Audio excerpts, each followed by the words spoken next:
L'Association nationale des équipes contribuant à l'action médico-sociale précoce, l'ANECAMS, présente Handicap Agirto. Une série de Valéria Lombroso et Philippe Allante. Une production Créalis Média. Et pour qui maintenant? Une fillette brune à la peau mate joue avec des cubes. Derrière elle, un quarantenaire barbu et une thérapeute aux cheveux blancs l'observent. Sarah a 20 mois. Au cours de tests pratiqués à la maternité, on lui détecte des problèmes d'audition. Quelques mois plus tard, l'annonce du diagnostic bouleverse El Djilali, son papa. On avait un peu d'espoir, comme quoi il y avait un bouchon dans les oreilles et tout ça, mais en fait, non. Elle était vraiment sourde, bilatérale, profonde. Et du coup, on a pleuré, on a eu un grand choc. Et le docteur qui était là, ils nous ont dit que chez les sourds, c'est pas la fin du monde, c'est un enfant comme un autre.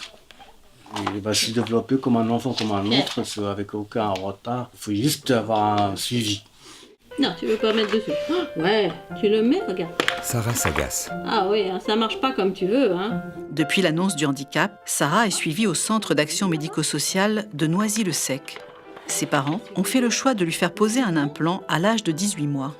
Le docteur Manière, le pédiatre du CAMS, leur a montré comment communiquer avec leur petite fille. À la maison, on explique à la famille, on explique comment parler avec Sarah, il ne faut pas lui parler derrière, parce que ça ne sert à rien. Et Sarah, il faut l'enrichir en fait, avec les signes et les mots en même temps.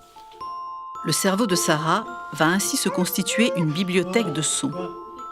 Elle pourra l'utiliser pour comprendre le langage oral et pour parler. Attends, Sarah, on va le Tu vas remettre. apprendre bientôt à le remettre, toi aussi, hein. En fait, c'est un implant avec une alarme. Oui. Et avec une alarme, dès qu'il s'enlève, et l'alarme elle sonne, se déclenche. Voilà, ça, il est relié là. On sait que plus on va agir tôt, plus on va poser cet implant de bonheur, plus le cerveau, grâce à ce qu'on appelle la plasticité cérébrale, va donc pouvoir décoder ces ondes électriques et les retranscrire en ondes sonores. La petite fille donne le biberon à un ours en peluche. Elle lui caresse le museau, un peu brusquement. Sarah est encore suffisamment jeune pour acquérir le langage oral. Mais la pose d'un implant ne règle pas la perte d'équilibre. Pour compenser ce trouble de l'oreille interne, la petite est aidée par Françoise, la psychomotricienne du CAMS. Elle cherche de plus en plus à se mettre debout. Oui, elle cherche, mais elle est toujours intriguée par les choses.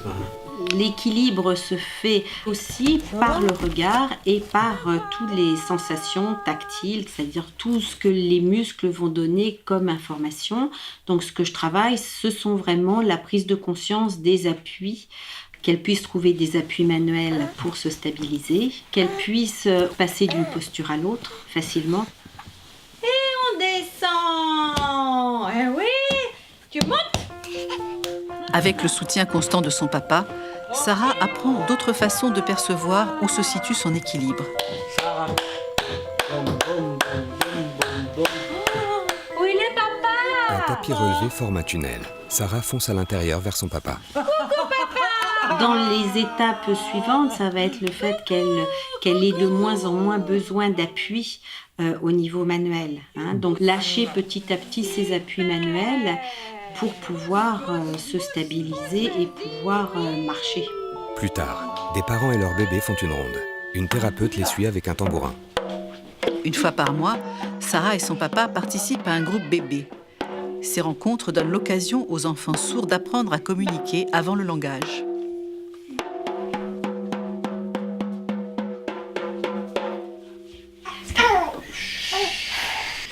L'idée, c'est vraiment que les enfants prennent conscience du bruit petit à petit.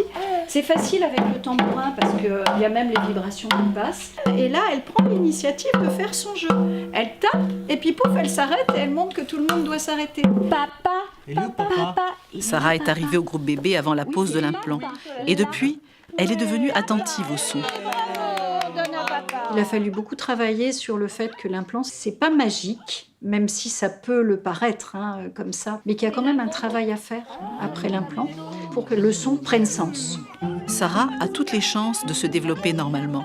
Elle a trouvé sa place dans le groupe et participe avec intérêt aux activités qui la préparent à l'entrée à la crèche. Pour Sarah, j'espère que l'implant va petit à petit lui permettre de rentrer dans un langage oral et on va se donner les moyens. Sarah avance à 4 pattes sur un xylophone géant multicolore. Handicap Agerto, une production Anne Camps et Créalis Média.